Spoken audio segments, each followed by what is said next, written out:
out or after about 10 seconds. Good evening. It is Friday, July 9th. We're halfway through the summer, and you are listening to the podcast that is always up to speed with Formula One. And this week, a little bit of Formula E. Joining you, as always, Mr. Mark Hamilton from Vancouver, British Columbia, and Mr. Mark Daly, also of Vancouver, British Columbia. And we've got some breaking news in our neck of the woods that we were talking about a little bit earlier with some of our listeners on Spaces. Vancouver will officially be hosting a Formula E race next season downtown on July 2nd on Canada Day weekend in the heart of the summer. For us, this is pretty exciting to have some premier motorsports, open wheel racing in our backyards. Pretty exciting. And the last time that we had a high level motorsports event in this city was a Champ Car race back in 2004. And for a number of logistical reasons, that race was never coming back. But pretty cool that we're going to see Formula E in our backyard. And as I was saying to some listeners earlier tonight, that if I was to buy stock in a racing series right now, I think Formula E is probably the series I would buy stock in. It for all intents and purposes. F1 has a super high ceiling and there's tons of trajectory, but I feel like Formula E is a good place to buy in low and kind of reap some of those dividends down the road. But pretty exciting. What were your thoughts when you heard Vancouver's getting a Formula E event? Well, it's pretty exciting, like you say. I mean, that this sort of came out, I guess, about a year ago that this might become a possibility. So they were exploring it even then. But I'm glad to hear, I'm excited to hear that this is actually going to go ahead. So guess who's going to try and get accredited? We will. And whether or not that happens, well, that remains to be seen. But very cool. Really looking forward to seeing top level motorsport back in Vancouver. Like you say, it's been a long time since the Molson Indy race in the city here. So it's long overdue. Let's put it that way. Yeah, in the sense I get, and it was funny because I had a number of people reach out to me today that aren't, I would never have considered them sports fans, let alone motorsports fans. And they're asking where they could get tickets and how much tickets are going to be. And obviously that information is not available yet, but I have a sneaking suspicion that not only is this event going to be a smash success, we're talking about a city of almost 3 million people that is Yep. pretty significantly underserved with big prestige tentpole events during the summer. We don't have a lot going on. And for those that live here, this is often kind of referred to as the no fun city Yeah, I was just gonna say for a that. number of different reasons. But Yeah. I think this is going to be a smash. And I have every reason to think it's probably going to be one of the bigger events on the Formula E calendar. So probably a little bit of additional motivation for you and I to become a little bit more familiar with that series over the coming weeks and months. Yeah, absolutely. And how much you want to bet that the parking lot for the event is gonna be, like, jam-packed with Teslas, just Absolutely. to And I think, and I've read this somewhere as well, that proportionately there's more Teslas in Vancouver than any other city on the planet. And when you drive around here, that seems to be a pretty accurate statement. Yeah, just a little joke, or not really a joke, but a little fun fact or boring fact about myself and my family. But every time we go out with the kids in the car, we have this little game where we try and count the Teslas. And one trip, one day that we had, we counted 118 like in a 3 hour span. So we came to the conclusion that there's either a hell of a lot of Teslas in the Lower Mainland, or there's some sort of like Tesla promo team, and they have like about like 40 cars or something that just circle like the Metro Vancouver area day in day out, just so that Teslas are always in your Oh, totally. consciousness. But hey, great to be back. It seems like this has been an insanely quick week. I know that we had one less day in between shows because we did the show on Monday night, but it is crazy how quick this week is gone. And I keep thinking that there's a race literally around the corner, but this is the one weekend off that we have for the foreseeable future. And I don't want to say I'm at a loss for things to do, but I really kind of got into the groove of that triple header that we had. And I'm not sure. I'll find some way to preoccupy myself this weekend, but I was kind of actually really looking forward to going to Silverstone this week.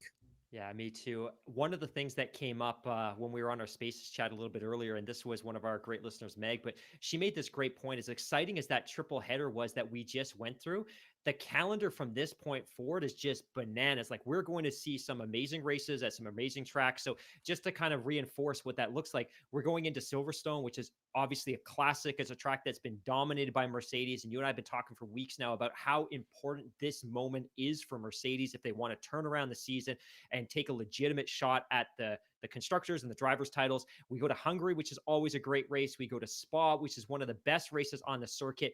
Then Zandvoort. And I don't know about you, my friend, but I am bubbling over with excitement for that. And based on some of the feedback from our listeners, so are they. And then we're off to Imola, which is obviously one of the best events. But are you excited about Zandvoort? And maybe it's too early because we've got 4 races to go, but is it too early to get excited about Zandvoort?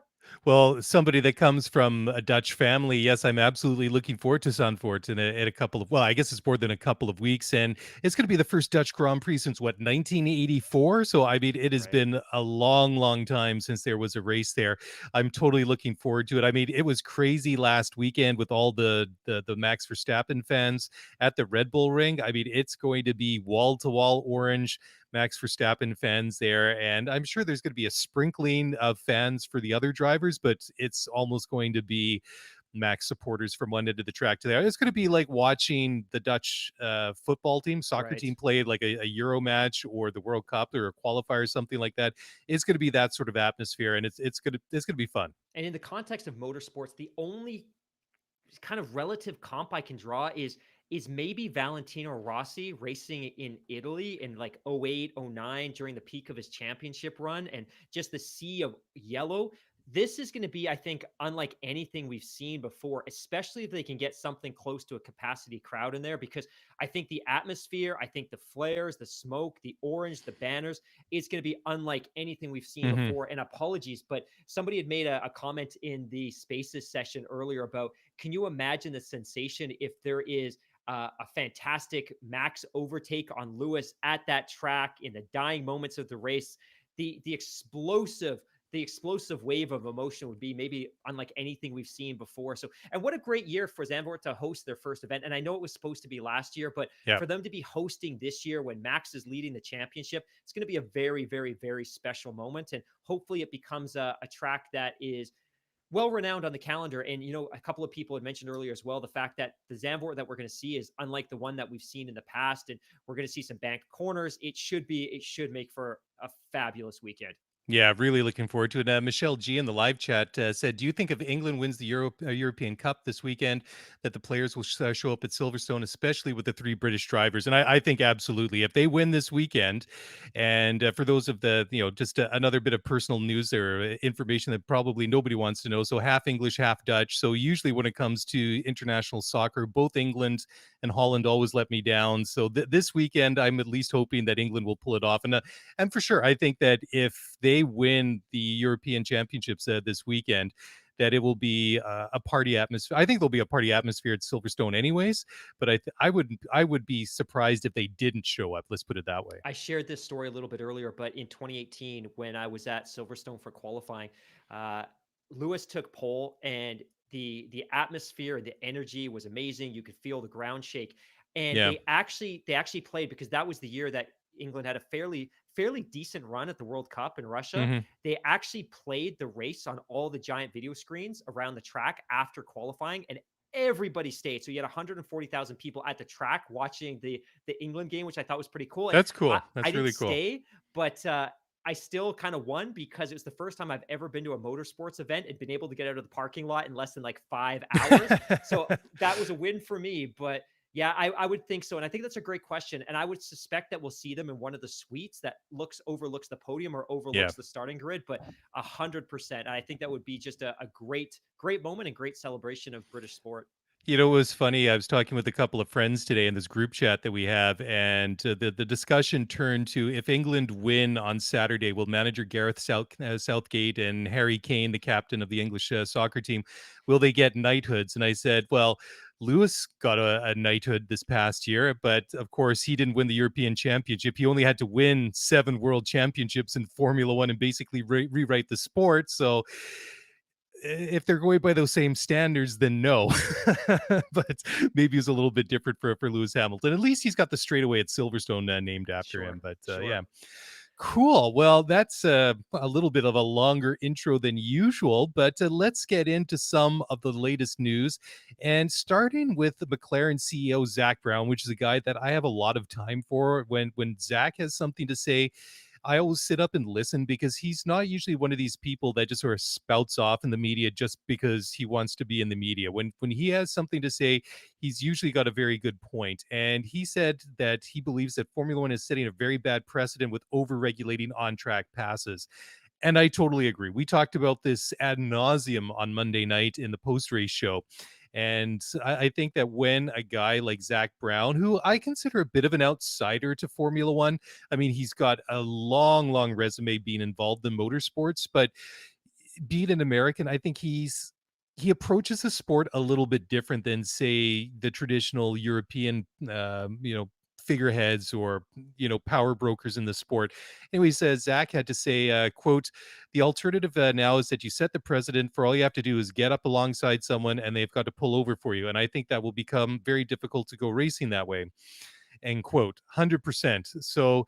Uh, I mean, what else is there really to add after you read that quote from Zach Brown? I think he's absolutely nailed it. Yeah, I completely agree. I do also like your assessment, and I never really thought of it like that.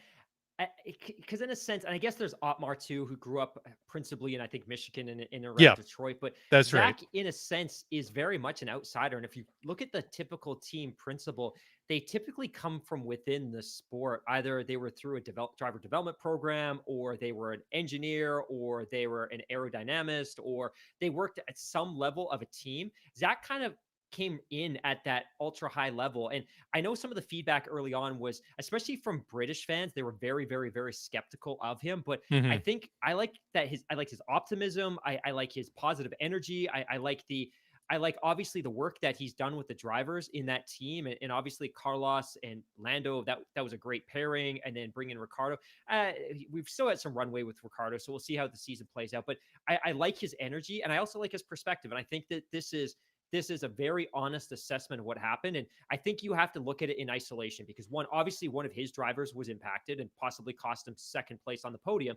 But at the same time, if you look at it purely in isolation and you separate that from the moment, you got to agree with what he's saying, which is F1 risks being in a position where passing becomes artificial and the lead driver is reluctant to defend the racing line in any meaningful way for fear Mhm. of a penalty. And again, I don't know that it needs to be NASCAR level of contact where contact's almost borderline encouraged or is just integrated into the fabric of the sport. But Yeah. there's got to be some happy medium between the two of them. And right now, it's not where it needs to be, and you cannot be penalizing drivers, and you cannot be letting the driver behind you walk past you just because they've got a little bit of pace and a little bit of momentum. Like that lead driver needs to have the opportunity and the right to safely defend the racing line. So yeah, I completely agree with Zach on this one.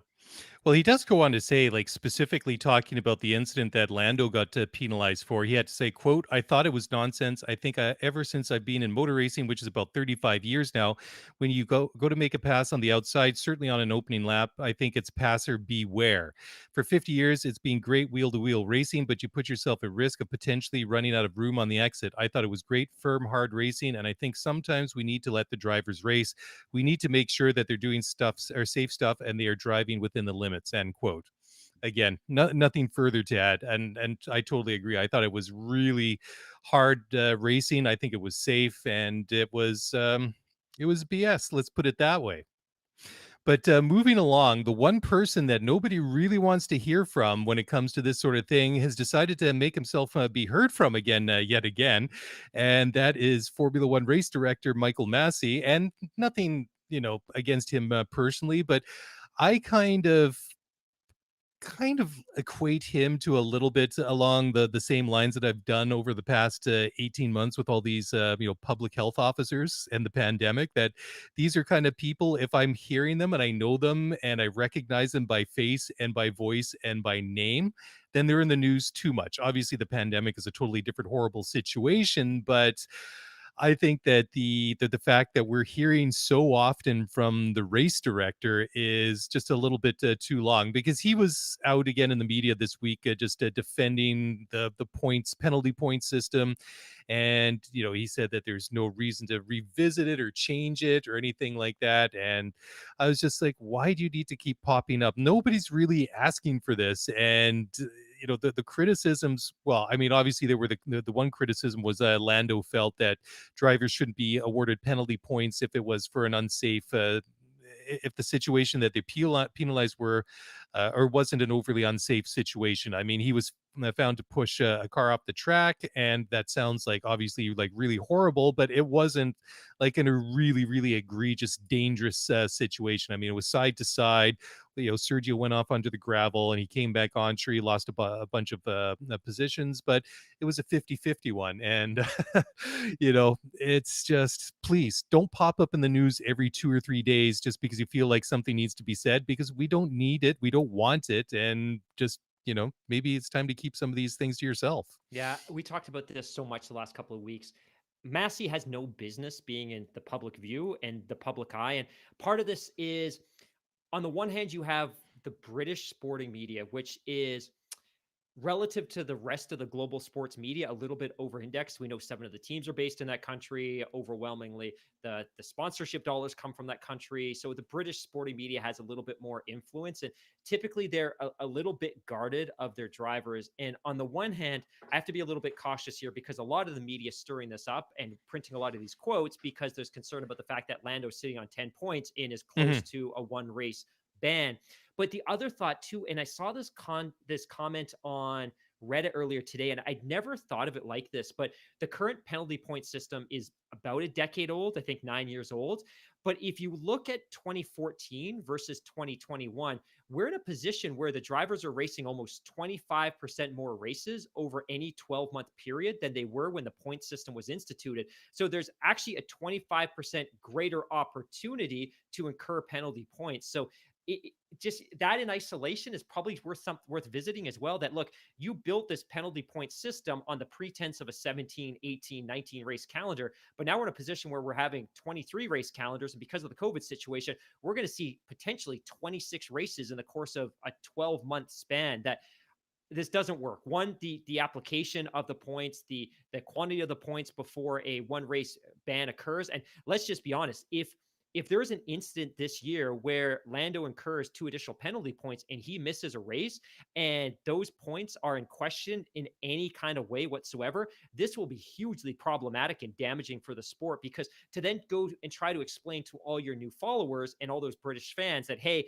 this is a part of the sport and it's a justified ban, like, that's going to be a really, really, really challenging sell, especially when you're trying to nurture these fans. And so much of what we've seen this year is a bit of a turnoff in terms of consistency from the stewards and consistency from Massey and consistency when it comes to application of track limits, et cetera, et cetera, et cetera. This just kind of ties into all of that. But I've heard enough from Massey for this summer, to be totally honest.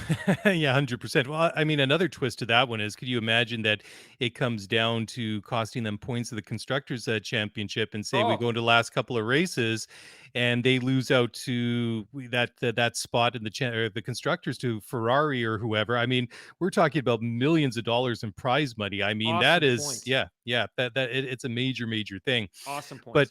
I will agree, but I also disagree on another hand, that's on another side, that we've heard enough from Massey over the summer, of which I totally agree with. But the one thing he did come out and say this week is You've got that more Massey stories? more Massey news. I don't have any Bottas stories this week, so I Oh, the doubled down on them. Bottas well ran dry. Yeah, it did, sadly enough. But I thought I'd double down on the Michael Massey stories. Anyways, the one thing that I thought that was applicable this week was the fact that he did say that they are ready to amend the sprint race rules if necessary, which I think is a fair enough comment, because this is coming up very soon, and this is something that is still a work in progress. We haven't even trialed it yet, so we're going to find out pretty quick how this is going to play out in reality. And sure, if it needs to be changed up on the fly, I'm cool with that. But the fact, kind of going back to bring this one full circle, is, yeah, we just don't need to hear you in the news every 2 or 3 days. We're okay if it spaces out to weeks or even months, or perhaps maybe even once a season. I'm perfectly okay with that. I completely agree. Yep. I'm a little bit torn on this one. So I appreciate what they're trying to say here, which is they want to be flexible and they want to be adaptable. So if we go into Silverstone and sprint Yeah. qualifying doesn't work for whatever reason, basically what he's predicting here, it's not predicting, but basically what he's cautioning is like, look, if it's not what we want it to be, if it doesn't work, we're willing to be flexible enough that we can make changes on the fly. So by the time we get to the second sprint qualifying weekend, we can adapt. I appreciate that on the one hand, but one of the things that I don't necessarily love about sports is when rules are being adjusted and tweaked and changed on the fly during a season, in season, within a championship. And I get this year's a little bit unique because it's kind of the back half of the COVID pandemic, and a lot of what we're doing is unique, and a lot of what we're trying to do is kind of buy it, get more fans to buy in and create some more excitement and draw more eyeballs to the TVs. I don't love this, but at the same time, he is right in the sense that we don't know what we don't know because we've never done this before. And if it doesn't work, it would be equally as bad to stick with the formula going into another weekend and then Yeah. kind of stir up all that negativity. So, on the one hand, I'm like, I don't like constant change in season. But on the other hand, he's right. Like, if this doesn't work, I don't want to see it again. And I would prefer that they make those changes. Yeah, that's why my one big criticism of that botched qualifying format that they Oh, brought in 4 or 5 years ago or whatever it was, and they kept it for what, 2 or 3 races, and then there was no attempt to really modify it. It was just like, well, this isn't working. Let's just go back to the old format, exactly. Yeah, exactly. which I'm perfectly happy with. I've never really had an issue with the Q1, Q2, and the top 10 knockout format in Q3, but that was just a complete disaster. And the fact that they had this great sort of plans for it and just never really panned out in reality. And then they just quickly ditched it in short order. Anyways, Mark, let's take a really quick break. When we come back, there are things to talk about that are not related to Michael Massey and Valtteri Bottas, but sort of, kind of, but not really. Anyways, time for a quick break, guys. Don't go away. We'll be right back.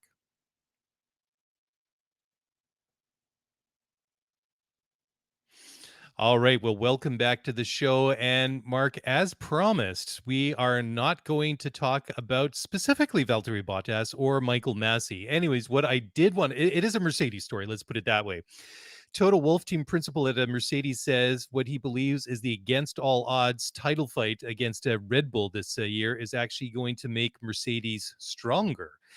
Now, that sounds like a bit of an ominous statement if you're anybody else that is not Mercedes. And obviously, things have not gone their way this year. This is obviously not the position that we're used to seeing Mercedes in the World Championship, but both in the constructors and the drivers chasing and seemingly not having any answers for their competitors, for their rivals. I mean, we've seen it at times over the years where they've maybe had an off weekend where when they were off, they were really, really off. I mean, Monaco in what was it, 2017 was a prime example, and that was just a disastrous weekend for them. And then they go away for 2 weeks. Fast forward, come back to Montreal, and it was back to business as usual, and they were their usual dominant selves, and it basically teed up the rest of the season. Let's put it that way. So I would I would not be surprised that maybe if this is the one that gets away from them. And of course, there's a lot of racing between now and Abu Dhabi at the beginning of December. So this World Championship, although it looks really good for Red Bull and Max Verstappen at the moment, doesn't mean it's necessarily over. And I've always said that whenever Mercedes is dealt some adversity and they've had some problems that they've had to deal with, they always come back stronger. What do you think? Yeah, I agree in a sense that this should be from a leadership perspective and in terms of the board at Mercedes, 2021 should be something of an inflection point for this team. And by that, I'm not suggesting for a second that they've begun cutting corners, that the culture, that the approach, that the strategy, that the work effort at either Brackley or Brixworth has changed at all in the last couple of years. But I think sometimes a shock to the system is good for you to evaluate your philosophy and the way that you do things. I'd said for some time that when the principal aero regulations were pushed off to 2022, that this was going to be a really important year for Lewis because my perspective was that 2022 is going to introduce enormous unpredictability to Formula One. And it's what the sport needs. Don't get me wrong. It's very, very clearly what F1 needs at this point. But I think in terms of positioning Lewis to take a legitimate shot at title number 8 and taking a run at the title of greatest of all time when it comes to Formula One drivers, that this is the year he needed to make that happen because I don't doubt that they're going to be successful next year. I think because of their financial resources and because of their driver academy, they're obviously going to be able to equip their cars with great drivers. We already know next year, and I'm confident that whoever they put in the second car is going to be very good. But my perspective was always that if Lewis is going to chase number 8, it has to happen this year, because I don't I don't believe that there's any guarantees next year. I think there's a ton of uncertainty around how the drivers and the teams are going to adapt to 18-inch wheels. I think the standardization of components and the standardized aero is going to do exactly what it's intended to do, which is level the playing field. And I think teams like McLaren will potentially be elevated. Obviously, it's going to be a great opportunity to reset at Aston Martin because they got the aero philosophy wrong this year, as did Mercedes to a similar extent. I still think Haas is going to be absolutely garbage because I think that they don't have the right people capital, and I think they've got the wrong leadership. But I also don't, I wouldn't take for granted that Mercedes is going to be fighting for a title next year. And if they are, it's probably going to be with 3 teams or maybe 4 teams. It won't be the 2-team battle that we see this year. So it's going to make them stronger. It's a great inflection opportunity. It's a chance for them to reflect on what they do and how they do things and how they manage their factories. I just don't think it's going to translate into a guaranteed title run next year, because I think the parity is going to be exactly what we want it to be next year. And I would expect 3, 4, 5 teams to be chasing a championship. And if there aren't, oh, that's a big problem for Formula One, because if they do all this work effort to reinvent the car and the aero and part standardization, and we still don't have that level of parity, I think that's a problem. Because I think what we're seeing in Indy this year is what F1 desperately wants. And it's always going to be a little bit more challenging because F1 hopefully never gets to the same level of spec car that Indy is. But again, getting to a more consolidated design standard and design philosophy and aero philosophy is something that should help that. But I think my point is that this year is a big miss for Lewis, because I think this was a legit shot for him to chase title number 8. And Mhm. I don't think next year is a guaranteed shot. Yeah, I totally agree with that. I mean, there is no real way to make any predictions about 2022 because there are so many unknowns. So we just don't know how these teams are going to interpret the new Completely regulations. agree. And Completely agree. the one thing is that over the past number of years that there's been a lot of similarity between the way that the cars look from team to team to team within the current regulations. We have no idea how these teams are going to look or these cars are going to look that next year, just the way that they design and build them within the parameters. And of course, like with the switch to different wheels and the whole aero package and everything, there's just too many questions. And again, as somebody might just come out of nowhere and surprise everyone with some real, avant-garde design concepts that they're able to implement. So nothing's taken for granted. I mean, even through the first couple of races, I think that it'll really be tough to make the call who got it right, who got it wrong. I think that we're going to have to sit back and evaluate maybe by the summer break and see, okay, well, so and so's leading the constructors, so and so's leading the drivers championship. How did we get here? What's it looking like for the second half of the season? And of course, by the time we get to the end of the 2022 season, we should obviously have a pretty good idea of who the winners and losers were, not just in the championship, but just basically when it came down to designing and building these new cars. Absolutely. And don't forget that one of the reasons that Mercedes has been so dominant the last 6 or 7 years is they simply got the formula right going into 2014. So it was a Hmm. fundamental Yep. change. Aero, car, uh, track, everything about the car was different, but they nailed the design and they nailed the power unit. And that's a pretty clear indication that maybe there's a team that unexpectedly is going to be in the same position. And again, we're going to see the same power units translate over, although of course they're kind of frozen from a performance perspective. But Yep. that's not to say that there isn't a team that's going to do something fundamentally different than the rest of the field within the I would say the tolerances of the new aero regulations, and that we have a surprise team next year. And maybe that's McLaren, maybe that's Ferrari. But my point is that there's no guarantee that this team is going to be competing for a championship.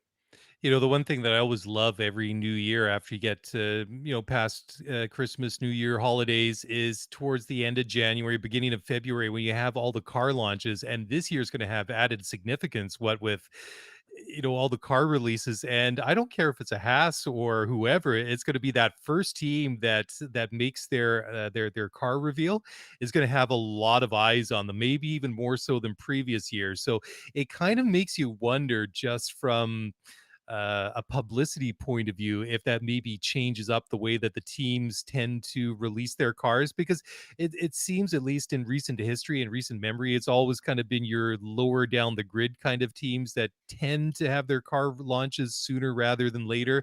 and then the bigger contenders usually kind of keep it a little bit longer. They try and, I wouldn't say put it off, but they kind of wait until everybody else is done and try to make a splash towards the end of release season or whatever you want to call it. Yeah, and they don't always want to be the first team out because they don't want other teams to get that opportunity to take a peek at what they're doing. And Exactly. Yeah. and this year was a little bit disappointing because the cars that they were introducing for 2021 were basically the 2020 cars. In some cases, literally physically the 2020 car because they really did design a unique chassis for 2021. Just Yeah. to, and this is interesting as well, and we'll probably get to this a little bit later because we had a great question from somebody that wanted a little bit of perspective on our favorite season since 2007. But if you look at the first 7 Grand Prix of 2012, this is Hmm. how exciting F1 can be. So here we go. Australia, winner, Jensen Button. Malaysia, Fernando Alonso. China, Nico Rosberg. Bahrain, Sebastian Vettel. Spain, Pastor Maldonado. Monaco, Mark Webber. Canada, Lewis Hamilton. In 7 races, there were 7 different winners. In Formula One, it is possible. And hopefully that's what we see next year. I would love nothing more than to see 7 different race winners in a single season. I thought you were going to say you would love nothing more to see Pastor Maldonado win another race in Formula One. That was, I Or guess, was that the last race win for Williams? Yep, 100% it was. And also, on a fun note for the newer fans, Pastor Maldonado also had the unfortunate nickname of Crash Tour Maldonado. Long before we had Nikita Mazepin, we had Crash Tour Maldonado. Anyways, that's a little bit neither here nor there. But yeah, that's a great point. I mean, that is fantastic. That's Formula One at its best. And again, you make a really good point. I mean, when we came into the turbo hybrid era beginning in 2014, Mercedes had invested so much time and effort because let's remember that prior to the turbo hybrid era, they were just an okay team. They weren't really anything really exciting, but they really spent a lot of time and a vast amount of money to really develop the power unit and the car and everything like that. And it really is basically a tale of two different teams in the last 15 years or whatever it is since they re-entered the sport. It's really a very stark contrast. You're nodding in agreement. I love it. So before we go into our next break here, I just want to just double back for a second. You just talked about this is the year if Lewis is going to win title number 8, this would have to be the year just based on all the unknowns going into 22. But Lewis said this week that this title fight scrap Donnybrook, whatever you want to call it, that he's having with Max Verstappen is reinvigorating his love for Formula One. I thought that was an interesting comment that Lewis made because I don't think this has ever been suggested anywhere else that he's kind of mentally checked out or he's kind of been going through the motions and just kind of doing the minimum to win races and championships. I think that's really far from reality, but I think this was a really interesting comment because I think it's really a cool situation to see the OG in Lewis Hamilton that has a list of achievements and records and Formula One World Championships literally a mile long, and then the face of the new generation in Max Verstappen and the I would say the heir apparent, because whoever comes close to equaling or breaking Lewis's records is obviously a long way from doing so. But I think this is kind of cool, and I think this is an interesting perspective or comment from Lewis, because I wonder how much this first half of the season and the fight that he's been having with Max has really was part of the motivation for him to sign this new 2-year deal. Got it eventually with the Mercedes. What do you think? I think $110 million US was probably the principal motivation for him to return to F1 for 2 more Good years. point. Let's be totally honest, but I think he's still young enough that he feels he can probably compete for a championship, and I think with the right car, he absolutely can. Yep. I don't know what else you're going to say, right? Like, I think Hamilton is possibly one of the most articulate drivers on the grid, and love him or hate him, he's extremely well spoken. He can be a little bit emotional and a little bit sappy from then and now, but I think ultimately he's incredibly articulate. He's well versed with the media. He's well read, and I think he can get across a statement that plays well in the press. And I think this is one of those that this battle is reinvigorating his love for Formula One. And I don't want to get ahead of myself because I know we want to talk a little bit about the upgrades that Mercedes is going to bring in a couple of moments here. But I just want to caution that it hasn't been a great start for Hamilton. I know he took a couple of race wins at the beginning of the season. Obviously, that mistake in Baku is one of those things that he's probably going to look back on quite painfully for the rest of the season, especially if the championship tightens up. And I expect that it probably will, because I don't think that Red Bull's going to enjoy the reliability they've enjoyed throughout the course of the season so far. But yeah, hopefully it has reinvigorated Hamilton in the same way that maybe it's been a great inflection moment for Mercedes. Maybe it's great for Lewis, but ultimately he just needs a great car and he needs to continue to be consistent. But yeah, I don't really have a ton else to add on this one. I thought it was a good comment, played well for the media. We'll see how the rest of the championship plays out. But I can't imagine, and I kind of want your perspective on this too. I can't imagine that him losing a championship would make him hungry to come back. And maybe it does. I think that that's probably the case for a lot of athletes. But if you have 7 titles and you're in your mid to late 30s, does it make you hungry to come back knowing the new regulations are coming back? Like, what's your perspective on that? If you were in his seat, 35 years old, you have 7 titles, you lose a championship, potentially, you go into a new era of F1. Are you reinvigorated? What's your take? Well, number one, I don't think that Lewis is the kind of guy that just because things don't go his way that he's going to just pack up his toys and go home kind of thing. I think that part of the reason that he signs that new 2-year deal with Mercedes, I think, is a good indication of how much he's bought into that program and whatever Toto Wolff sold him to really convince him to come back. And I mean, obviously, $110 million is a big reason to come back for a couple more years. But at this point, I mean, 110 million is a hell of a lot of money, but at this point, he's not doing it for money. I mean, he's made more money than he could ever spend in his lifetime anyway. So I mean, the big contract, the money is just that's his fair market value, I think, and I what completely he's agree. Totally agree. so Yeah. I think that it's obviously important, but I don't think it's the whole reason. I think it's the opportunity to fight for championships with Max. I think it's the opportunity to try out these new cars in a new era, and I think it's a little bit risky in a way, just regarding his legacy, because I mean, here we come off multiple world championships back to back to back. I mean, the last time he didn't win was 2016 when he barely lost the championship to Nico Rosberg by what, 5 points, 4 points, or whatever it was by the end of the season. And I mean, certainly if somebody comes out next year, or maybe a couple of the teams have better cars than Mercedes, and they find themselves second or third, or heaven forbid, fourth in the championship for the next couple of seasons, and Lewis isn't challenging for race wins and ultimately for world championships, then I guess that could tarnish his legacy to a certain extent. But it certainly is a very, very interesting situation. I just don't think that he's ready to walk away. I think that he's putting a lot of faith in Mercedes, saying, okay, well, I'm coming back for 2 years because I think I can get the job done. I can still win races for you. I can win championships for myself and help contribute towards winning constructors championships for the team. So guys, it's up to you to deliver the car now. So I mean, it kind of works both ways, right? Yeah, so if I'm going to unpack what you said, what you're saying is that the Lewis Hamilton situation is very much like the Tom Brady situation. That Tom Yes. won Yeah. 6 Super Bowls with the New England Patriots, and then he had an opportunity to go to Tampa Bay and reinforce how critical he was to all the titles that happened in New England, less so Bill Belichick. And in this scenario, we're saying Lewis won 6 titles with a really dominant Mercedes team. And now he has an opportunity to win more titles in a new era where there's more parity, to reinforce once again that it was less the car during that initial turbo hybrid era and more him. And he'll do that by winning a championship in the new car. That Yes. is I that. So think. that's exactly what you Yeah. were saying. Hey, one other thought too, I just had a couple of minutes ago, and I hadn't kind of surfaced this before. I wonder how much of that Hamilton contract, the value and the fact that it was signed now, is Mhm. to a driver salary cap.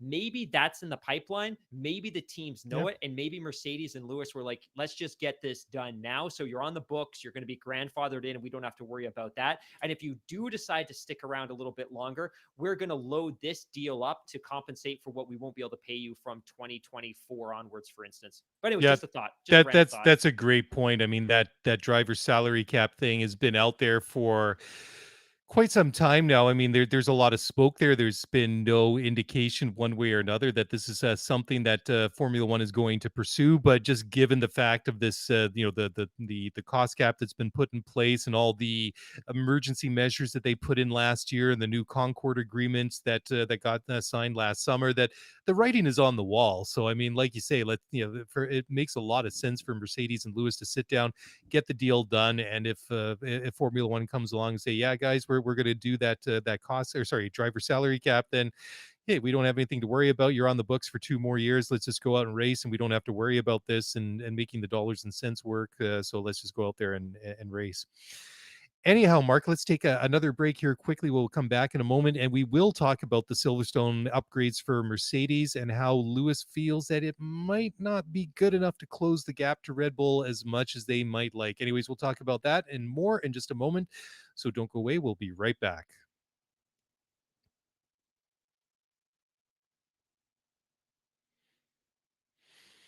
Okay, guys, welcome back to the show. Welcome to everybody that's following along in the live stream on YouTube. It's Mark and Mark. It's Thursday night. It's really weird, just thinking that we came off a long holiday weekend last week, and there's still one more day to go to a normal weekend. And just truth be known, I could get used to these 3-day weekends all the time. So, at least here in BC, we got one coming up in just about a month now, when we have a BC Day long weekend. So at least we don't have that much longer to wait. And then Labor Day. But Labor Day always makes me feel a little bit kind of sad because it's That's a always like sad holiday. it is because it's like the unofficial end to summer, even though the seasons don't officially change until like, well, what, the 22nd of September is just like Labor Day passes, everybody goes back to work, everybody goes back to school, and no more white pants after Labor Day. That's a fashion thing, apparently. And it just kind of feels like you're in summer garbage time. It feels like you should be like kneeling down the ball and just running out the clock. And it's just like, I'm not ready to put away the barbecue. I'm not ready to Right. put away the shorts and the flip flops and everything's like that. But let's talk about happier things. Well, maybe happier things if you're a fan of Red Bull, maybe not so much if you're a fan of Mercedes. But Lewis believes that the upgrades that are coming, and these are upgrades to the W12 that have been in the pipeline for some time, he feels that they're not going to be enough to close the gap to Red Bull. And I was thinking about this just a little bit before the break, because I think that you raised one really, really good point about Lewis Hamilton, because not only has he been an exceptionally consistent driver and he's been fast and he's won so many races over the past 25 years, it feels like. I mean, it feels like Lewis has been around and winning races forever. But the other thing that he's had is an exceptionally good car, an exceptionally good engine, and the car's been virtually bulletproof. It's been so reliable. And that's the one thing I think ultimately that what Red Bull is going to need, because you did hint at that just a little while ago. You didn't hint at it, you out and out said it, is that you feel that you've got this almost a premonition that they're going to hit reliability problems at some point. And let's not forget that this has to be a real concern for them, because Max had what, 6 DNFs last year. So it's one thing I think for Lewis to maybe be a little bit, I don't want to say pessimistic, but maybe a little bit more, maybe he's tempered his expectations as to how much the upgrades on the car are really going to try and close the gap to Red Bull. Because I have to admit that I'm not 100% convinced either in the reliability of the Red Bull. And if that does turn out to be an issue for them, then that's where Mercedes could potentially make up some ground in the championship, both in the drivers and constructors. Yeah, I agree. We were talking about this a little bit earlier tonight in the Spaces chat, and one of the things that has a lot of Twitter buzzing right now is the fact that there's kind of been this contradictory information coming out of Mercedes about whether or not they are developing upgrades for this year's car and where the focus is. And I know you and I spoke about it a little bit, a little while ago, but I think Toto had made some comments recently that there was nothing new in development, and then James Allison soon to assume an elevated role within that team. I think he's going to be the chief technical officer soon, or actually, it probably happened about a week ago because I think he was due to take over that role on July 1st. He'd commented that there were things in the pipeline, and I think the discrepancy was that the team's not planning to start anything new from scratch, but that they had some upgrades in the pipeline. So there's a couple of things that they Yeah. were already working on. And what James Allison had hinted at is there's something from an aeros perspective. So we know that there's something from an aero perspective, and we don't necessarily know what that is. We're probably going to find out more details in the coming week.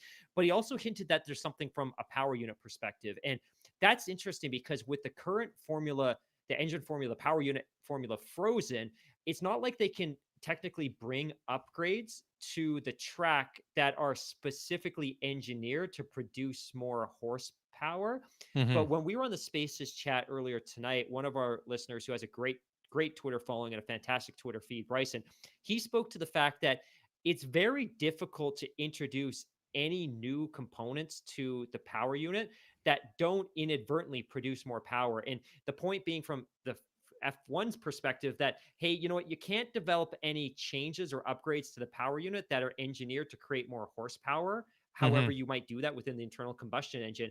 But his point, and this is a really good one, how can you introduce a component that's designed to improve reliability that doesn't simultaneously improve performance, whether it's from a lubrication perspective or any other kind of element? So it sounds as though there's going to be an upgrade for the power unit. Again, designed for reliability, maybe has the downstream knock-on effect of helping to produce more power or more consistently produce power in the vein and in the guise of reliability. And then we should probably also see an aero upgrade. But to get back to your other point about Red Bull, obviously, and we talked about this, I think Max had 5 DNFs last year. Most of those were reliability issues Hmm. at a whole different world of reliability this year. But I can't see a Red Bull, and this isn't a shot at the Milton Keynes team or their factory or their engineers. I can't see a car that's running at the absolute pinnacle of the sport and extracting that much efficiency out of that power unit, not having a failure somewhere. And again, these teams are only allowed 3 power units a season. They're running so much power through that unit that the fuel map that they're running, they're stressing it to I think degrees that Honda probably never expected 2 or 3 years ago when that marriage happened. I can't see them making it through the season without a DNF. And that might be because of a driver error. That might be because of a collision. Could be because of a gearbox or a power unit failure. But I think there's still an opportunity for Mercedes. And I think you make a really great point, which is one of the things that's made Mercedes so successful over the last 7 years is their enormous their enormous consistency. And again, we saw some incidents at Germany in 2019. Obviously, that event didn't play out the way we hoped it would have for them and the Netflix audience. Of course, last year was heartbreak in Bahrain with George Russell. But ultimately, they have been the pinnacle of consistency in this sport. And if we can see some more of that this year, and we can see a DNF or two out of Red Bull, then that blows the championship wide open. If Lewis goes into a race weekend and wins a race and Max DNFs, all of a sudden the championship's wide open again. It takes one weekend. And again, we're only 40% of the way through the calendar. So there's still tons to race for and tons left. And I just think it would be foolish for fans or Mercedes to give up on this championship this early. Yeah, I completely agree. I mean, if you go back over the last number of years, the amount of DNFs that Mercedes have had because of mechanical or reliability issues have been very few. I mean, Malaysia 2016, or sorry, yeah, 2016 when Lewis's big end gave Big up, one. and That's the big that was the one. big one because that ultimately decided the championship. And then there was that double DNF that they had in Austria in what was it, 2018 or 2019, which I think it was what was it, what was it, hydraulics or something like that. It was something like that, and then a rest of a lot of the DNFs were self-inflicted, like the turn 3 incident between Rosberg and Hamilton in Spain, or the Spa incident, which on the opening lap when Rosberg put his end plate into Lewis's rear tire, and Lewis had the puncture, and he ended up at the back of the field before the end of the lap. And so, I mean, a lot of their issues were actually self-inflicted by the drivers in that nasty situation that they had. But yeah, I mean, ultimately, I mean, when it comes down to winning a championship, you have to win obviously a lot of races and score a lot of points, and the only way that you're going to do that is keep your car on the track for the entire race to score the maximum amount of points as possible to win either a drivers or and or constructors championship. And I don't want to give them the kiss of death or really talk badly about them, but they certainly seem to be, so far 8 or 9 races through the 2021 season, that Red Bull seems to be in a better place. They seem to really remind me of Red Bull from about 10 years ago, when they were really dominating the sport with this in the Sebastian Vettel era, and that consecutive 4 championship run that Sebastian had, and everything like that. And it really I think it really was illustrated to me, I think, just going back a couple of races to Baku in Azerbaijan, that I really had the feeling then that I think we might have talked about it, either, texting back and forth, or maybe we talked about it on the podcast, that I felt that there'd been almost like this switch between Red Bull and Mercedes, because it seemed like they'd literally switched cars and just put their own paint on the other one, because it's like a complete role reversal, right?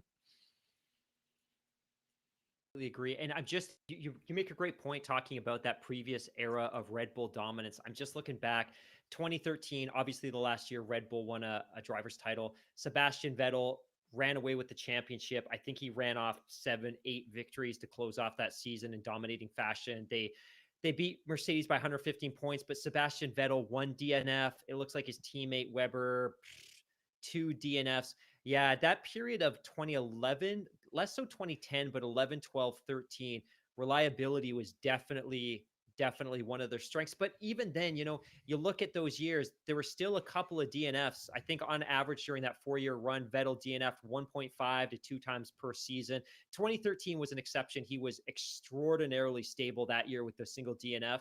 Hmm. But I still suspect there's going to be one.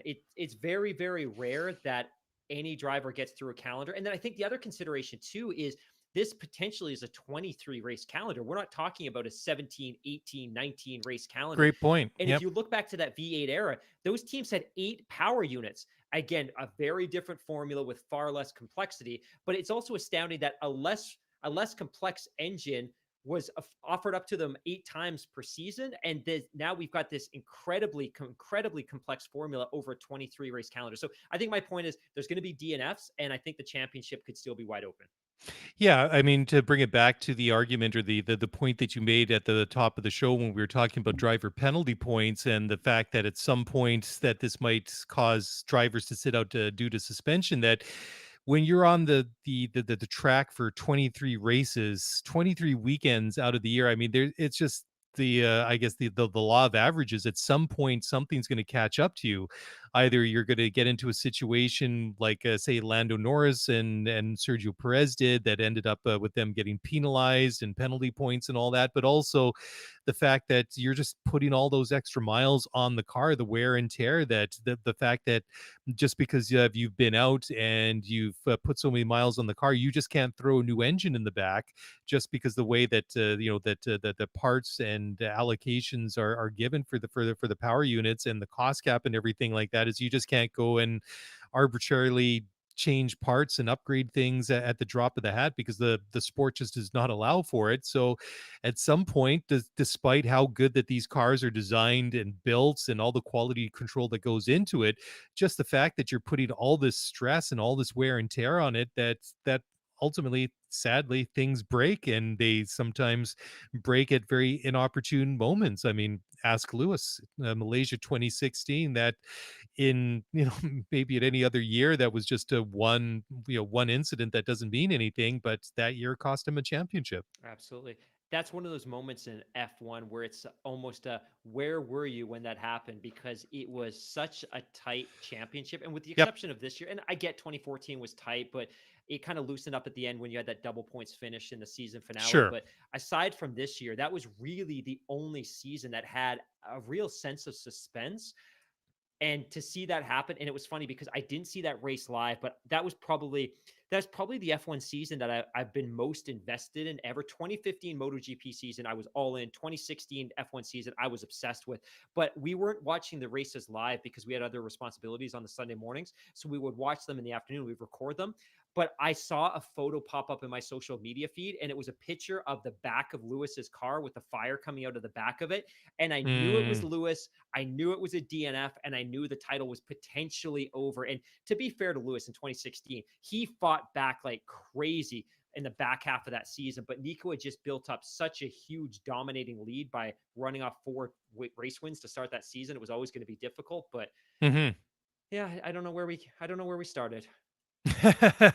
Well, we might not know where we started. I mean, I think that goes back to the comment that somebody sent us last week. Is that sometimes we get off get off topic, and we never go back to where we started from. But we were just talking about the fact that Lewis is not overly confident in the fact that these planned upgrades for Mercedes coming next weekend at Silverstone will really close the gap to Red Bull as much as they perhaps they're hoping for. But anyways, just on the flip side of this, let's go walk a little bit further up the pit lane to the Red Bull garage now. And Max has said this week that he thinks that, or he's not thinking, he's flat out said it, that Red Bull has to make sure that their car is not dominant only in places like Austria. And that's true. I mean, they come off a couple of very, very impressive weekends at the Red Bull Ring, but that's only one track on, like you say, potentially a 23 race season. And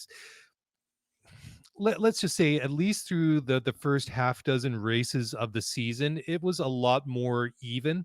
I mean, we started in Bahrain, and then we had Imola, and those first 4 or 5 races, at least, it was, you could tell that it was a lot more even. And then I think after we got to Azerbaijan, then the what do you want to call it? I guess the advantage really shifted to Red Bull. Why they, how they really established that dominance, I'm still not 100% convinced or sure in my own mind.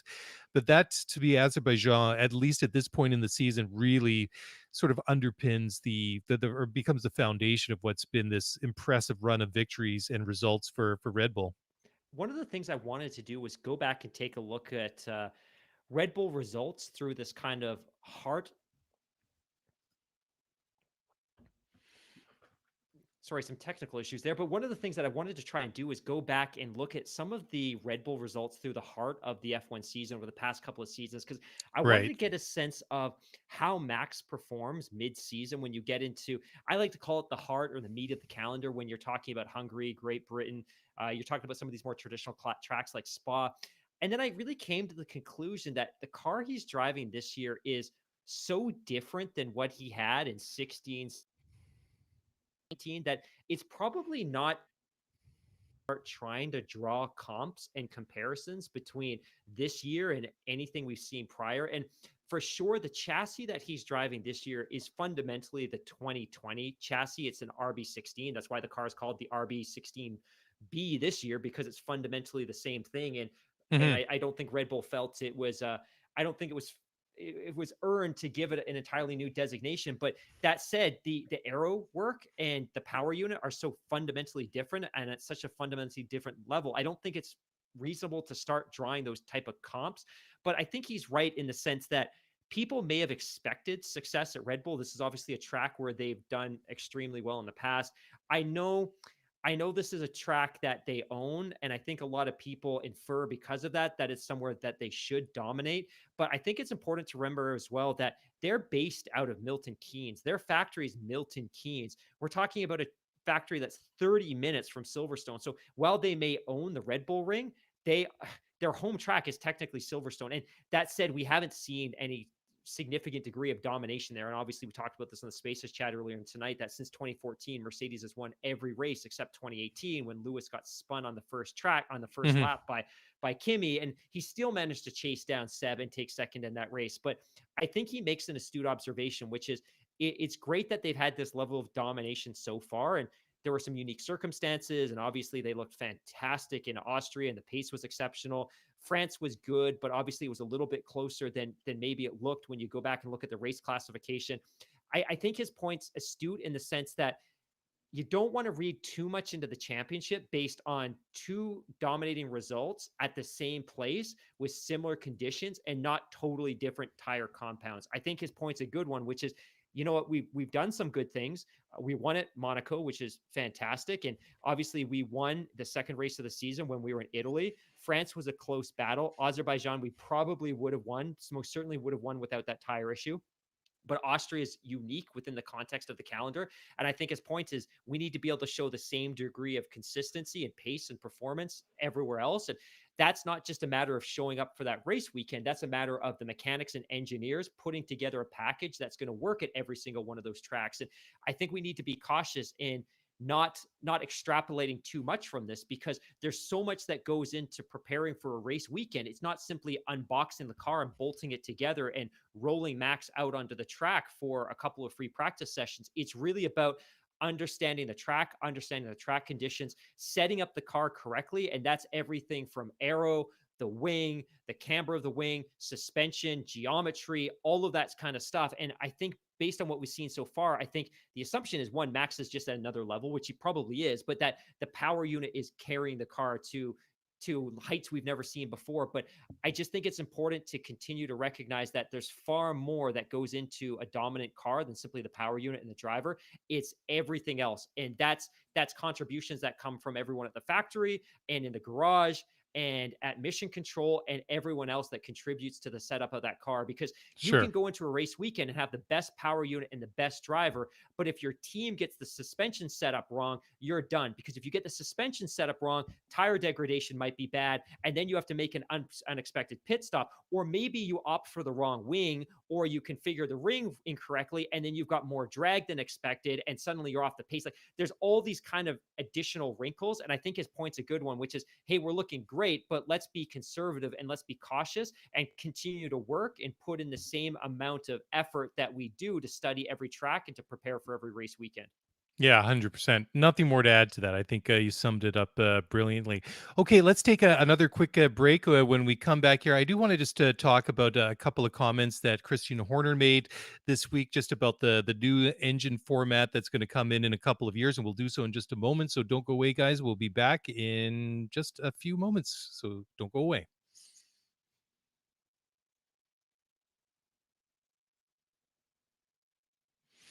All right. Well, welcome back to the show. And Mark, just picking up on where we left off just now about Red Bull. Anyway, so this is a bit of a little bit of an aside, but it was interesting. Christian Horner, the team principal of Red Bull Racing, said that the new engine that's going to debut in 2025 needs to be loud and entertaining for fans, or otherwise the teams might as well go and do Formula E. So, that's a bit of an interesting comment. Christian, obviously not a huge fan of Formula E. I mean, I thought that was a bit of a snide remark. But Christian had to say, quote, we see that the costs of the current engine are extremely prohibitive. It was not thought of when this engine was conceived. I think there's a fantastic opportunity for what could arguably be the engine for 10 years when it's introduced to do something a bit different. I think it has to address the emotion, the sounds, and yes, of course, it has to tick the sustainable boxes. But I think it still needs to be entertaining. Otherwise, we should all go and do Formula E. Hopefully, the collective minds can come up and do something attractive for 2025, or what would be more sensible is to do the job properly for 2026, end quote. So, what do you make of that comment? That comment, I think, and it's kind of like throwing a little bit of shade towards Formula E. And Yep. I think Formula E gets a little bit of undue hate within the Formula One community for a number of different reasons. And I think you and I need to start investing some time to better understand it, since we've got a race coming to our city. But of the people that I know or I've spoken to, and I think we had Charlie on the Spaces chat earlier tonight that attended a Formula E event in Brooklyn a couple of years ago, which is one of the sports flagship events. His Yep. point was that they don't sound like a Formula One car, and that's okay because they sound like something entirely different. And it's also really exciting. But I think Christian Horner's point here is that Formula One cars, the lifeblood of the sport, has been these loud, shrill, visceral cars that create a sensation that climbs up your spine and Hmm. into your brain and into your inner being. And that's unique and that's special and that defines Formula One. And I think sometimes the fear is that if you lose that, you lose some of the essence that is Formula One. And for sure, I think that was something that Formula One was hugely criticized for in 2014, 15, and 16 when they'd initially kind of adopted this V6 turbo hybrid where the cars were very, very muted relative to what they'd been in the past. And there was certainly a bit of turbo whine, which I loved the sound of turbo whine, but it wasn't super obvious because you didn't hear spooling turbos because the way the hybrid system works is that the turbos are kind of always spooled and running at peak efficiency in terms of Hmm. producing compressed air, et cetera, et cetera. But I get his point, which is Formula One is known for a specific sound and a specific sensation, and they don't want to lose that. The challenge for Formula One is you have to kind of juggle this visceral noise with the fact that the industry, the automotive industry, is moving away from internal combustion engines. And I think what we're going to see in 2026 is probably a bridge between where F1 is now and where it will ultimately go in the future, which is probably closer and closer to full electrification. But I appreciate what they're trying to do here. And it's going to be something that generally resembles the internal combustion engines of today. It's probably going to be a V6. It's going to be a low displacement engine. It's going to have a heavy reliance on a turbocharger. Like we talked about last week, probably a significantly simplified hybrid system that will probably contribute more of the car's overall power and then potentially some sort of synthetic fuel. And I think that's cool. Like I think the Hmm. idea of having a synthetic fuel that's not designed around something that's drilled Canadian tar sands or out of the oil fields off the coast of Saudi Arabia. I think that's pretty cool. And I think that's something to get excited about. Yeah, I agree with him. I want that. I need that. And I'll be honest, when I went to an F1 race in 2016, I'll be totally honest, I was underwhelmed because as fun as the weekend one, as special it was to be there, it was not remotely what I was expecting, especially because I'd been to a MotoGP race a couple of months before and the sound and the sensation was shocking, like absolutely shocking. It felt like every time a bike went by, a train was going through your living room while you were trying to watch CNN or Fox News or something while eating your dinner. It was crazy. So hopefully they're able to recapture that. And of course, they've done some work the last couple of years where they kind of recovered some of that noise, but hopefully they can create it in a legitimate, authentic way that isn't artificial. Because I think sometimes you see road car manufacturers creating sounds that are artificial, and that if F1 can recover that authentically, that would be pretty cool. Yeah, the first race I ever went to was way back in 2001, and it was just insane, especially Oh, not just to watching the cars like going around by V10s, themselves. baby. Yeah. No, yeah, the V10s exactly. And it was impressive just the cars going around by themselves, but that opening lap or that opening 10 laps when the field was still relatively compressed. I mean, it was painful because we didn't have the earplugs in because I was there at the track Oh with my the gosh. and you had to it's like going to an air show and watching the Blue Angels or the Thunderbirds or someone like that, and just you would feel that the sound and the power would like literally resonate through your entire body, and like earplugs were a must. And then we were at Spain in 2014, so 5 or 6 races into the turbo hybrid era, and again it was cool because the cars were still obviously super fast, they still performed like Formula One cars, but just that sound that we'd all become accustomed to. I mean, those of us that have been watching for a long time, it was like you say, it was very underwhelming. And I certainly hope in this new engine format that they come up with for 2025 or 2026 recaptures some of that, hopefully a good majority of that. But I just felt that comment from Christian Horner was quite humorous because I felt that he was referring to Formula E in a tone of voice that you might sort of speak about somebody that shows up to a potluck dinner and brings like a bowl of salad, so something like that. That was kind of a it was kind of a humorous one. I want to touch on that point you made real quick about the 2001 engines. I Oh, just okay. brought this up in the background. So for context, in 2001, Ferrari was rocking, let me take a look here. They were rocking an 825 horsepower engine the car weighed 1,300 pounds. And this is where the sound comes from because oftentimes Formula One will restrict the highest RPM that the engines can run at. The Mhm. engines that year, the V10 engine that Ferrari was running that year, revved to 17,300 RPM. And that sound, Amazing. that visceral noise that you're talking about, that deafening sound, that comes when that engine hits 12, 13, 15, 16, 17,000 RPM. And remember too, this isn't like a street car. Like those cars are banging off, at least back then, they were banging off the rev limiter with every single gear change. Just incredible. And there is as well, there's some really great YouTube videos. So if you ever want to get a sense of what cars sounded like through different eras, go to YouTube because there's some folks that have posted videos like inboard external videos as well. It gives you a sense of what they sounded like in different generations, and it'll help give you perspective on why people are so invested in what F1 cars sound like. But you're totally right. Like he was hardcore throwing shade at Formula E. Yeah. So Christian Horner, obviously not the guy that brings salad to a potluck. Anyways, I just wanted to talk now a little bit about Lando Norris because he reacted to that comment that came over race radio in Austria this last weekend when Lewis Hamilton made the comment, Lando, what a great driver. Lando said competing against Mercedes and Red Bull he said it made him realize that they're not raceable. And then he also reacted as well to what Lewis had to say.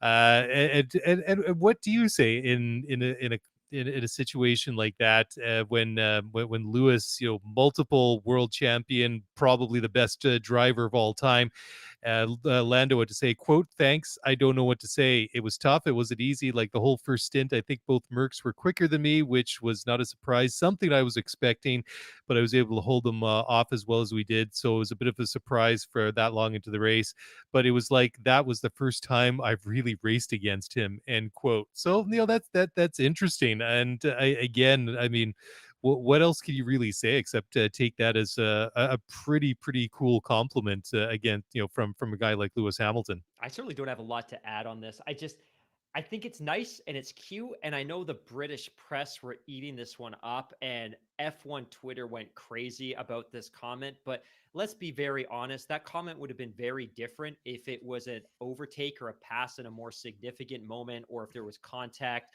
or if Lando had defended the line a little bit more aggressively. Like, Hmm. I think circumstances and context are really important here. And this was a Sure. nice, cute moment, and we're playing it up because we're all in love with Lando right now. And it's nice to see Lewis make a kind gesture-ish comment towards him. But I just think that that comment would have been very, very different if the outcome of that moment was a little bit different. Sure. Yeah, totally. Yeah, I just kind of wonder, is this going to be like what kicks off a bit of a bromance between Lando and Lewis? Oh, We'll wait don't and think see. that the British press doesn't want that. Don't think Oh that yeah. F1 Twitter and F1 Reddit don't want that. That's what they're all salivating for. Exactly. Yeah, I just want to talk really quickly about something I saw on Twitter today, and this was from the official Formula One Twitter account, and they basically worked up a couple of driver cards for Lando and his teammate Danny Ricciardo. So the overall rating for I'll break it down by the four categories: experience, racecraft, awareness, and pace. So for Danny Rick, they gave him an 80 out of 100 for experience, 94 for racecraft, 91 for awareness, and pace at 88.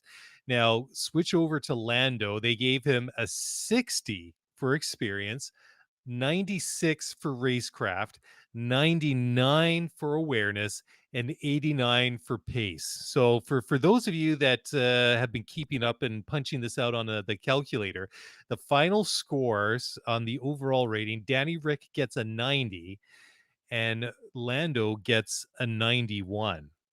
So I thought that was kind of interesting because I thought that for Lando, I thought that they were pretty cruel to give him a 60 out of 100 when it comes to experience. And I also thought that for Ricardo as well, like 80 for experience. I just thought, well, I mean, he's been around for a good number of years now. Like I think that he deserves a little bit more than that.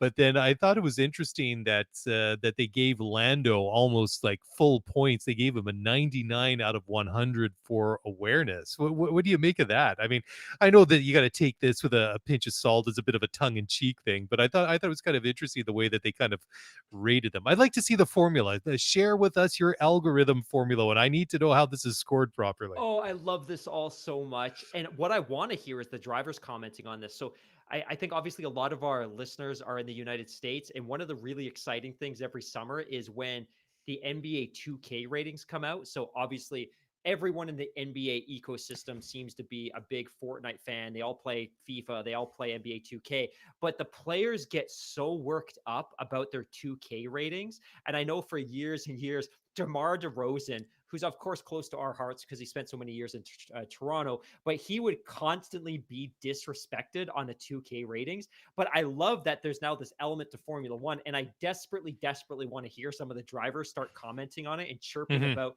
where they're positioned. And of course, I think I challenged some of the ratings online, and some people were quick to comment on the fact that the ratings are principally based on results last year and in prior years, not so much on this current calendar, which is probably why Daniel Ricciardo's numbers look so good. But even if you reflect on to last year's numbers, to me, like when you look at the Mercedes numbers, I felt that Valtteri was far, far, far too close to Hamilton. I think they finished 95 and 92. But I love that we're seeing these new elements introduced to F1, which just create more conversation and create more opportunity for people to talk about Formula One.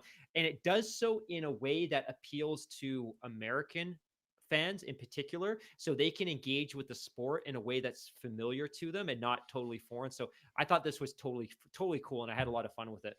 Yeah, I've mentioned it before, but I have a friend that works for EA Sports and specifically with the FIFA franchise. And these players, they take these ratings really serious because every time there's a new release of FIFA, he would tell me that and these are like household names for some of these guys. They'd be getting messages from some of these like elite players, dissatisfied that the way that they were like scored and ranked and what there's some of their different. I guess some of the different categories where they were ranked in, and they take it really serious. I guess there must be some sort of bragging rights amongst the players themselves, so it's kind of Yeah. cool. Yeah. Yeah. Hey, anyways, let's take one final break here, and then when we come back, I think we had a couple of things out of the Couple mailbag that we wanted couple of to great address. questions. Couple of Sure. great questions. Okay, so let's do that, and we'll come back in just a moment, and we'll tackle those before we close it down for the night. So don't go away, guys. We'll be right back.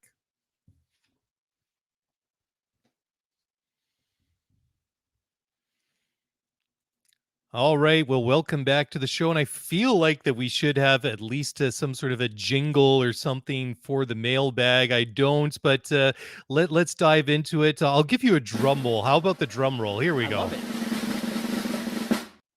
Perfect. That's Okay. fantastic. So this question comes from Reed, and I don't know this because I creeped on his social media, but because he was in a Spaces chat last night and I learned a lot about Dallas. Reed is from the Dallas Metroplex. We had a great conversation last night, a little bit about life in Texas and a little bit about Formula One. And it's so funny. I was asking him because we're from Vancouver, and the most important thing to everyone in Vancouver is housing affordability, housing affordability. And Yep. I kind of asked him offhand, like, you know what does what does it cost to get a house down there? He's like, yeah, 200 or 300K. I'm like, oh, what is that? Like a 1-2 bedroom condo? And he's like, no, that's a house. I'm like, 300K would get you a 1 bedroom condo here 20 years ago. But anyways, that aside, Reed had 550 square feet or something ridiculous, too, right? exactly. But Reed had an awesome question that he sent to us via Twitter a little while ago, and I promised we'd hit this one up because I loved it. Hey guys, what are your thoughts on Porsche and Audi possibly joining Formula One with the recent power unit talks in Austria, and considering Audi's exit from Formula E? So, fantastic question. And for a little bit of context, I think most of our listeners are aware that the teams are starting to get together to talk about the future of the Formula One power unit, which we talked about a little bit last week. But one of the things that we didn't really get into was that there were some companies in attendance that aren't currently participating in Formula One. And of course, that always gets people very, very excited. So would love to, and I want to talk about the Formula E piece as well, but would love your thoughts on Porsche, Audi potentially looking, considering, thinking about flirting with Formula One. I don't know. I think it would be awesome. I mean, look at what Audi has accomplished in motorsport, what they've done at Le Mans, what they've done in Formula E. Now they're pulling out of Formula E to try and tackle Paris Dakar with like electric powered vehicles, which I think is phenomenal. I mean, Porsche is a phenomenal, world known make of cars as well. I mean, they're just both of them. I think would be phenomenal if one or both were to enter Formula One. And it is kind of interesting too, because I was thinking, just going back to the announcement from, I guess, several months ago now, that that Audi is going to withdraw from Formula E at the end of the year. Because for a while, I mean, it seemed that a lot of these manufacturers are almost lining up to join Formula E. So to get a big manufacturer like Audi withdraw from the series relatively quickly, I thought was a rather interesting development. And I kind of, I was thinking of how does that really sort of relate to what we've seen in Formula One, in the announcement that we heard of with Honda pulling out at the end of the year. And it's completely different. I mean, Audi is leaving so they can concentrate on a different kind of racing, what with it, like I say, Paris Dakar Rally. And Honda, they're withdrawing because of the fact that they want to concentrate on the electrification of their road fleet. So that's something completely different. But yeah, I find it really tantalizing. I'd love to see one or both of them in Formula One. And I guess it really kind of makes you wonder, are they there just because they're interested to see how this is going to go, what with the discussions with the new engine formula that's going to come out in 2025 or 2026? Are they going to be part of those discussions, like be like key stakeholders, that if this goes well, that they will take the plunge and jump into Formula One? So I'm really fascinated to what their level of involvement is. Is this just kind of a window browsing kind of thing, or is there some deeper intent to their participation at this point? I think this is something that's very, very exciting to talk about. For those of you that don't know, back in early 2019, autosport.com broke a story that Porsche, in anticipation of a possible 2021 entry into the sport. So, of course, 2021 was supposed to be the year where we had the new design, the new body, the standardization of parts, componentry, et cetera. And of course, that got bumped to 2022 because of the COVID situation. But Yep. it's understood, or at least it's been reported, that Porsche had a fully functioning F1 compliant power unit on a test bench. Like, that's how far down the development pipeline they'd gotten in Hmm. terms of exploring a bid to join Formula One. And it's not known how much power it was generating. The dimensions of the power unit weren't known, et cetera, et cetera, et cetera. But at the time, it was generally understood that it was still a very, very, very costly entry into the sport. And I think one of the things that was understood at that point as well is that even from as late as 2017, a lot of people were pushing back on the inclusion of the MGU-H within the power unit, which I think we've now learned is probably going to be removed for 2026 and beyond. But Sounds yeah, like it. Yeah. as far back as 2019, it was well established that Porsche had been investing money to get a sense of what it would take to get involved with Formula One. Now, I did a little bit of math earlier today because, again, we've talked about this. It costs a fortune for a team to join Formula One. You literally need to build the factory, you need to build a power unit, or you need to create a partnership with a team that's going to supply a power unit. This entire process is hundreds of millions of dollars. It's not like $15 million to start a Formula E team. It's hundreds of millions of dollars. And the challenge for Porsche is, relative to a lot of the other brands, this is a relatively small manufacturer. They produce about 250,000 cars a year. Even if their participation in Formula One bumped up their annual sales by 10%, you're talking about 27,000 new cars at $12,000 a piece in terms of the gross margin that they earn on these things.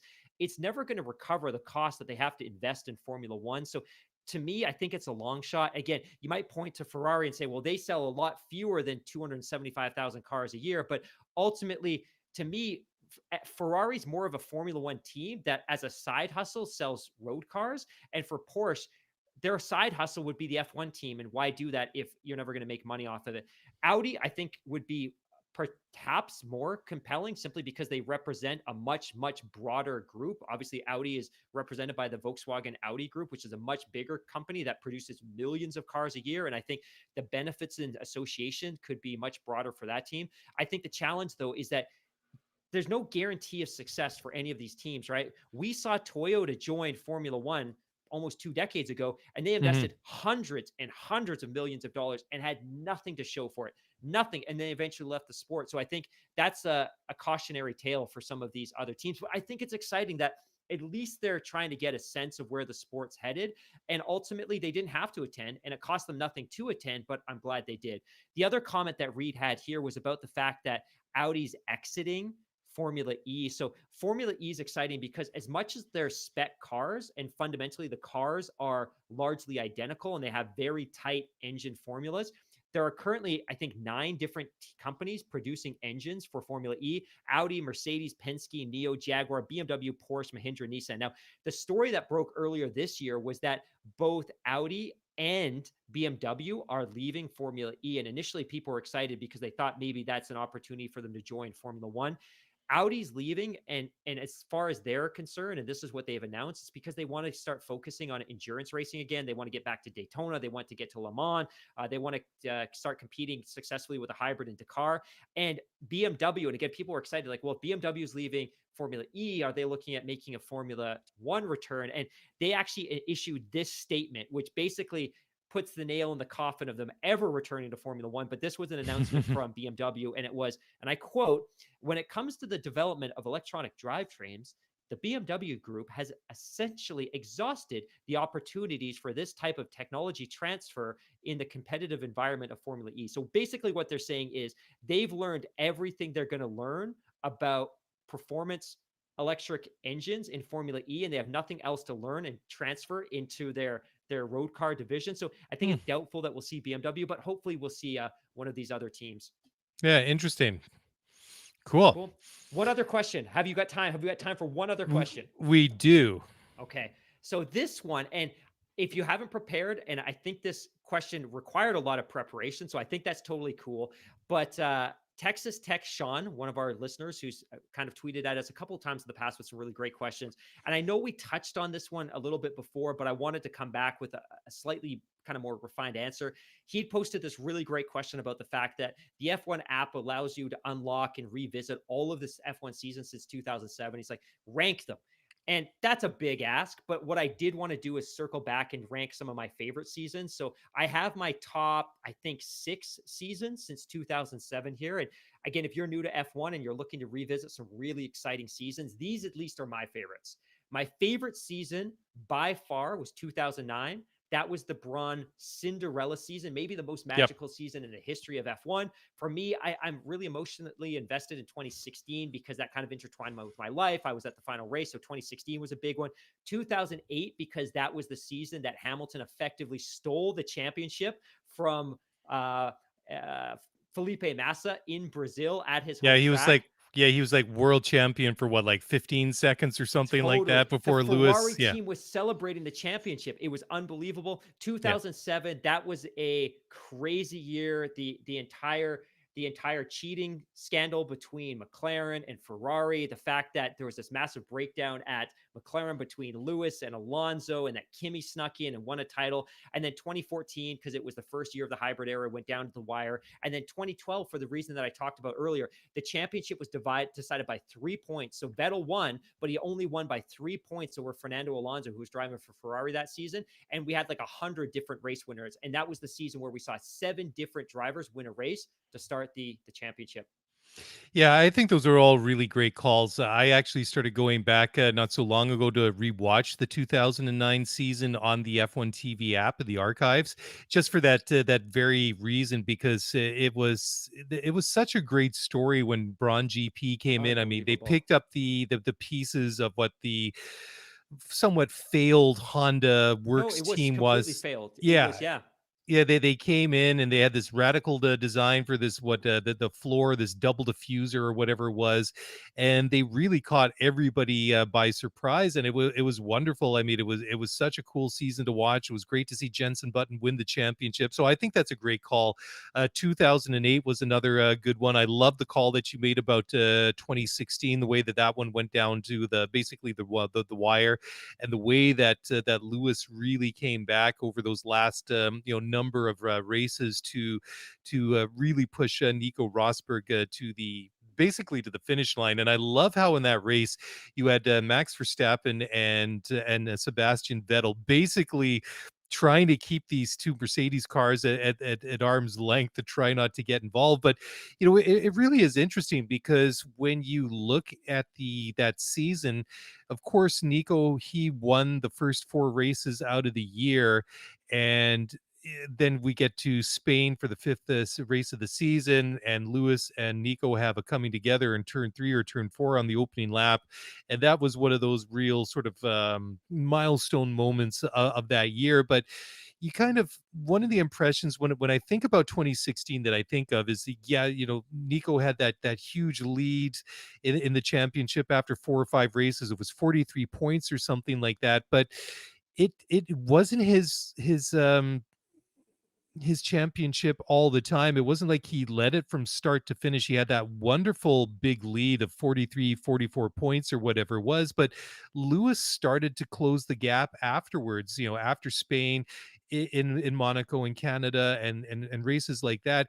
And you get to the middle of the season, by the time that we got to Hungary, Lewis was actually slightly ahead of Nico Rosberg, and it wasn't until Singapore that Nico pulled ahead in the championship. He was ahead of him by 7, 8 points, something like that. And then, like we were saying earlier in the show, it was that moment in Malaysia when his engine blew up on him that really, really was disastrous, because that's what really was that defining moment. Because at that point Nico had that luxury of he could sort of just manage his races there on out, that Lewis basically had to win out the rest of the season, and Nico only really needed to get seconds or thirds, just stay on the podium and just keep his nose out of trouble, and then that was going to be the his path to victory. And again, 2014, if I didn't mention it, that was another, that one stands out just because that was the last season that I went to a race in person, so that one stands out for different reasons as well. But I think there's some great calls, and certainly if you're lucky enough to have a subscription to F1 TV and you have access to those archives, certainly go back and watch a lot of these old races. And I mean, there's still lots of races from previous years as well, before the mid 2000s. I'm not sure how far they go back with the full seasons now, but there's full races from almost every year. I went back and watched some races last year from the 90s. Go back and watch another classic race is Belgium 1998, where half the field basically got destroyed on the first corner in the wet. And then that's an iconic race to watch. I went back and I watched something like the British Grand Prix from 1986, and that was phenomenal. I mean, we talk about how dominant Mercedes is, but I believe the driver pairing for Williams that year was Nelson Piquet and Nigel Mansell, and they were lapping cars legit after like 12 or 15 laps. It was absolutely ridiculous. And I think by the time the race was over, I think they basically lapped every car on the grid except for themselves. I mean, it was absolutely ridiculous. But That's yeah, amazing. some great calls there. So that was a cool question. Definitely. I think we'll save this one for next week, because I think both you and I probably want to do a little bit of research on this one. But Sure. Matt Haxel from Baltimore has a fantastic question about Michael Schumacher. So let's take that one offline and prepare an answer. And then Cool. finally, just two other really quick comments. Trust me to bring up Haley Bieber on the podcast, but I was scrolling through my Instagram feed a couple of days ago, and there was a picture of Haley Bieber that came up from the Complex Instagram post. And I was like, that's a really interesting jacket that she's wearing, and it looks super familiar. And I looked a little bit closer, and she was wearing a Benetton Formula One jacket, like Well, a that's cool. vintage Benetton Formula One jacket. So I actually tweeted at Benetton. I'm like, is she rocking a vintage jacket, or are you getting back into the retro Formula One game? So I'd be very curious to know. And when they actually hit me up via DM, I'll let everybody know. But for those of you that don't know, Benetton, a big Italian clothing manufacturer that had a big presence and owned a team in Formula One, which we could probably talk about forever. And then just another really cute comment that I got a real kick out of. But Andre, one of our listeners based out of Orlando, he said this a couple of times, and I've meant to share it before because I get such a kick out of it. But he refers to what Haas is doing this year as the equivalent of an NBA team tanking. The only difference being that there's no NBA draft to come and rescue them in terms of an injection of fresh driver talent. But I get such a kick out of that, because to see a team intentionally do poorly by design is very, very interesting. But that's all I got for you, my friend. Well, here you go. You get the standing ovation. All right, enough of that and the In a audio hurry. part. But That was pretty abrupt. well, I am trying to wrap it up nicely. Anyways, well, thank you everybody for first of all for those of you that joined the Spaces chat before the show tonight. For all of you that are watching and following along on the live stream on YouTube, and of course, last but certainly not least, all of you that download and listen to the podcast each and every week. We appreciate all of you and the time that you spend listening to Mark and myself go on and on and on, sometimes on point, sometimes usually off on some tangent. So wherever, hopefully somewhere we land in between. But that's it. That is a wrap. Thank you all so very much for downloading, listening to the show this week. Thank you for getting in touch. If you want to get in touch, by all means, do so. The quickest and best way is on Twitter at Scuderia F1 Pod. And if you want to get in touch, the mailbag, the email has been a little bit empty, and we do have basically a mailbag show coming up on Monday night because there's no race this weekend.